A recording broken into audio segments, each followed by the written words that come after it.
For a lot of entrepreneurs who want to reduce their tax, territorial tax countries pose a really enticing option. These countries, like for example Thailand or Panama or Malaysia, do not tax foreign income. This is what it means to be a territorial tax system. You only tax income sourced within that country, which means that if you have mainly or entirely foreign income, that means that you don't have to pay any tax. So a lot of these entrepreneurs will simply move to a country like Malaysia or to Panama or whatever, and seeing as they have a foreign business registered abroad with clients only outside of that country, because of this territoriality, they do not pay any tax. This seems like a really great option for pretty much any entrepreneur who is able to work from anywhere to reduce their taxes potentially all the way down to zero. Except for the fact that this is not at all how it actually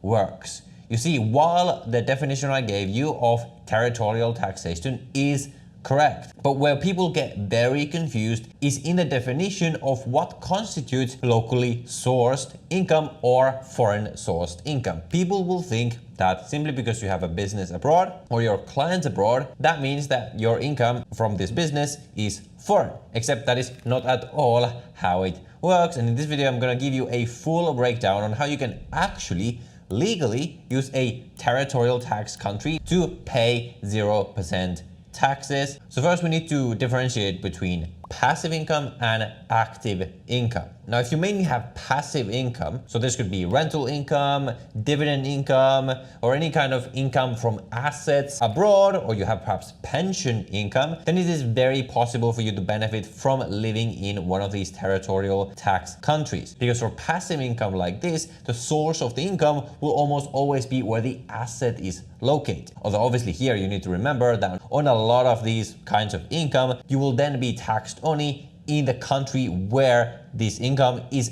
actually sourced. So let's say you have a rental property in a country like the UK and you live in Malaysia. Malaysia will not tax that, but the UK will tax that. So then you still have to pay taxes. But when it comes to active income, it is much more difficult to in reality get zero tax. However, if you structure things properly, it is absolutely still possible to at least significantly reduce your taxes, and in some cases even get it all the way down to 0%. So now I'm going to tell you the actual real step-by-step process on what actually needs to be in place to pay 0% taxes while living in a territorial tax country. So your first step is going to be to set up a tax neutral company. So what is a tax neutral company? Well, this comes from the fact that most countries will tax all companies registered in that country, regardless of whether you actually manage and run that company from that country. However, there are some countries out there that only tax companies on locally sourced income or companies that are managed and controlled from that country.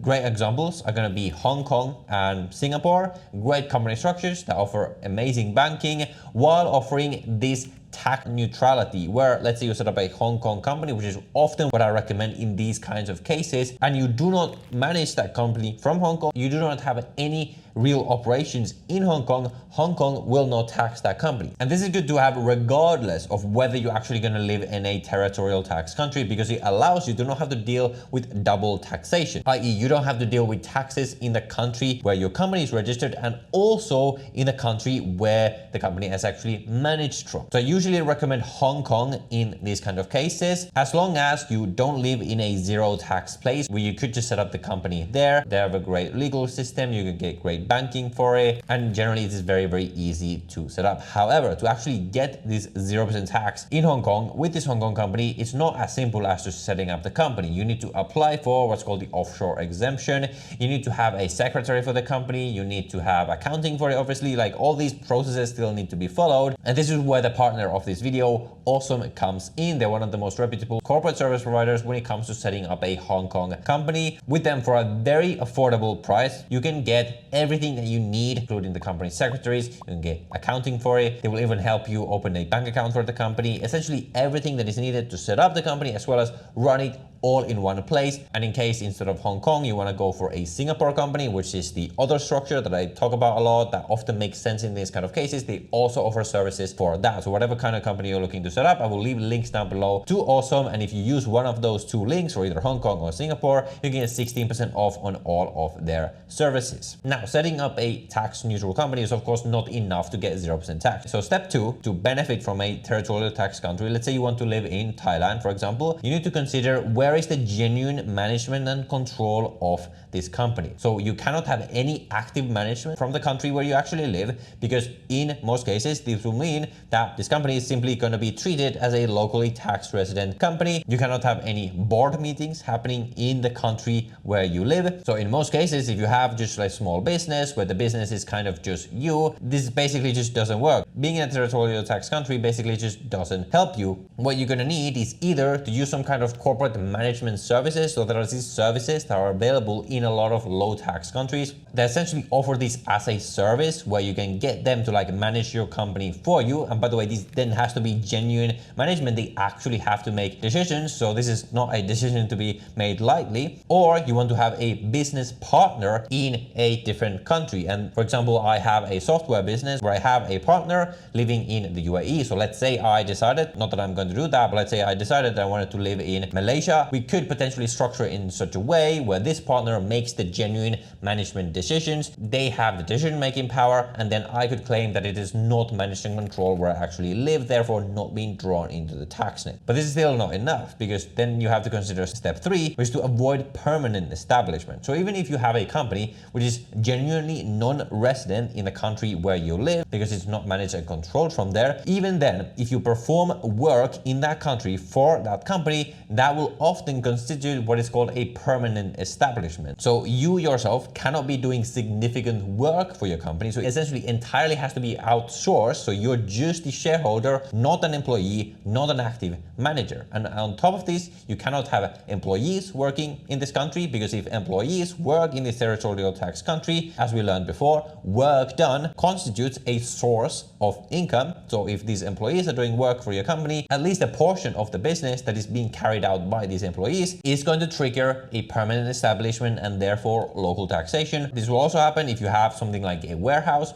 in the country. Whatever part of the business is attributable to that warehouse will be treated as having local income in that country. Now, of course, in practice, if you have just a small operation, you do work for it, is anyone going to find out? Probably not, but what we're talking about here, as we always talk about on this channel, is how to do things properly, how to do things legally, so you don't have to keep watching over your shoulder and thinking, oh, are they going to find out this year, or like what is going to happen, or like trying to hide things. But as you can see, this requires quite a lot of planning, and in most cases, you're not going to be able to set this up completely legally in a way that you actually don't have to pay tax. And people get confused about this because there's so many digital nomads living in Thailand who heard from some guy that if you have a business abroad and you pay yourself to a foreign bank account, that means you don't have to pay any taxes. But just because people are doing it and they haven't been caught yet doesn't mean it's legal. It just means that they are doing it, but they haven't been caught yet. So as a conclusion, if you set up this structure with a tax neutral company in Hong Kong or Singapore or wherever, you don't have any active management where you are, you don't do work for it, you don't have any employees where you are, and you then pay dividends to yourself from this company, yes, it is possible to have active income that is tax-free in a territorial country. But really, in this case, it is not active income anymore. What you've simply been able to achieve is entirely outsource your business, making it an entirely passive asset for you, just like any other investment. However, you can still benefit from a territorial tax country. Even if you do some work for the company from that country, perhaps the portion of the business that is attributable to your work is going to be taxable. But let's say you have a 50-50 partner in a different country, you can at least claim that half of the business is not going to be taxable. So half of the business's income is going to be foreign income. And while your active income might be taxable in that country, your passive income is not going to be. So there's still benefit to using a territorial tax country. In any case, what you do, make sure to have this tax neutral setup in terms of your company, so you can always at least move it around wherever you want to live. And wherever you do, always do things legally. It's not worth it to lose your sleep, to lose your peace of mind, because you want to save a couple of % on taxes. So I hope that clarifies things. So if you are interested in setting up your company in Hong Kong or in Singapore, you can check those links down below with Awesome. And if you're interested in either of these structures in more detail, I will leave these two videos over here that you can watch. With that, I will see you in the next video.